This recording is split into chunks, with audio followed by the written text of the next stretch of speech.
Hello, this is a written voice, and I'll be reading from The Pit and the Pendulum by Edgar Allan Poe. I was sick unto death with that long agony, and when they at length unbound me, and I was permitted to sit, I felt that my senses were leaving me. The sentence, the dread sentence of death, was the last of distinct accentuation which reached my ears.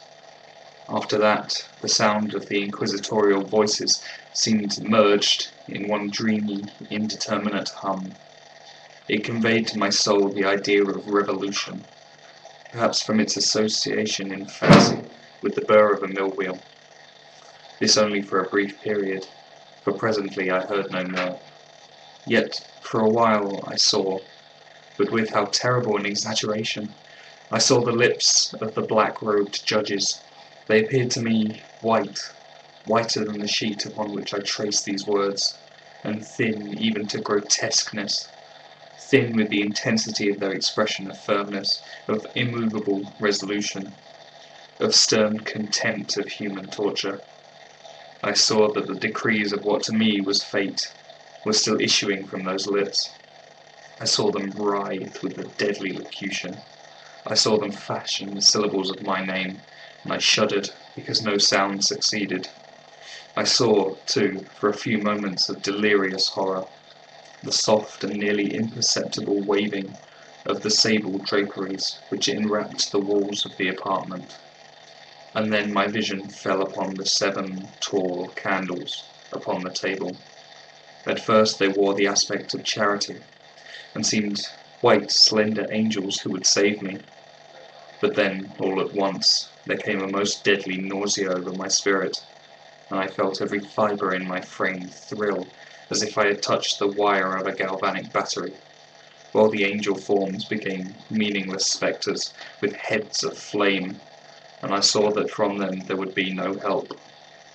And then there stole into my fancy, like a rich musical note, the thought of what sweet rest there must be in the grave. The thought came gently and stealthily, and it seemed long before it attained full appreciation.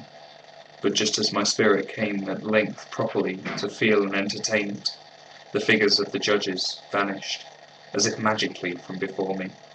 The tall candles sank into nothingness, their flames went out utterly, the blackness of darkness supervened. All sensations appeared swallowed up in a mad, rushing descent, as of the soul into Hades. Then silence, and stillness, and night were the universe. I had swooned, but still will not say that all of consciousness was lost. What of it there remained, I will not attempt to define, or even to describe. Yet all was not lost. In the deepest slumber, no. In delirium, no. In a swoon, no. In death, no. Even in the grave all is not lost. Else there is no immortality for man. Arousing from the most profound of slumbers, we break the gossamer web of some dream. Yet in a second afterward, so frail may that web have been, we remember not that we have dreamed. In the return to life there are 2 stages. First, that of the sense of mental or spiritual. Secondly, that of the physical existence. It seems probable that if, upon reaching the second stage, we could recall the impressions of the first, we should find these impressions eloquent in memories of the gulf beyond. And that gulf is what?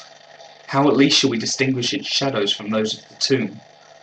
But if the impressions of what I have termed the first stage are not at will recalled, yet after long interval do they not come unbidden, while we marvel whence they come?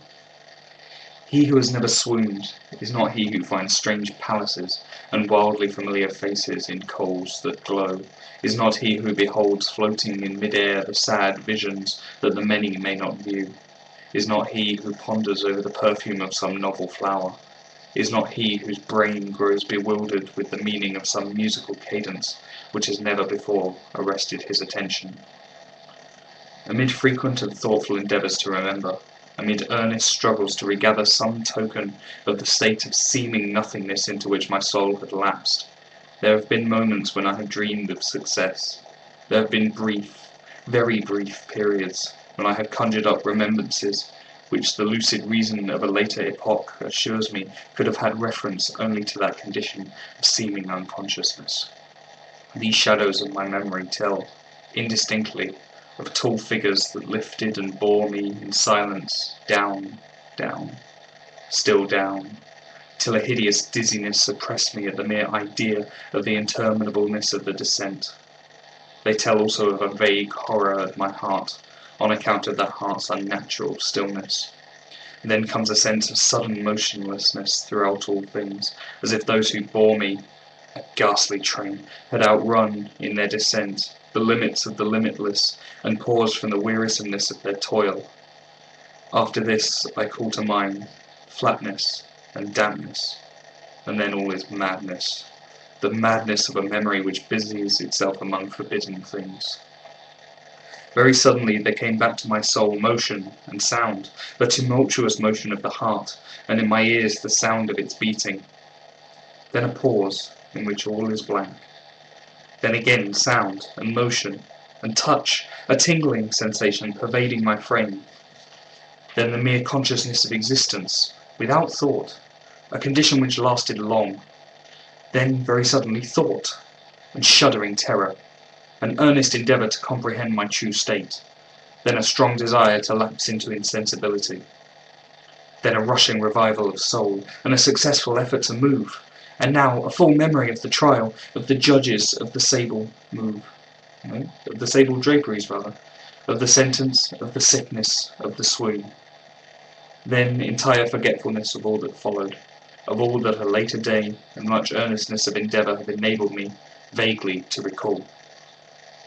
Right, that will conclude part 1. I will continue at a later date from that point.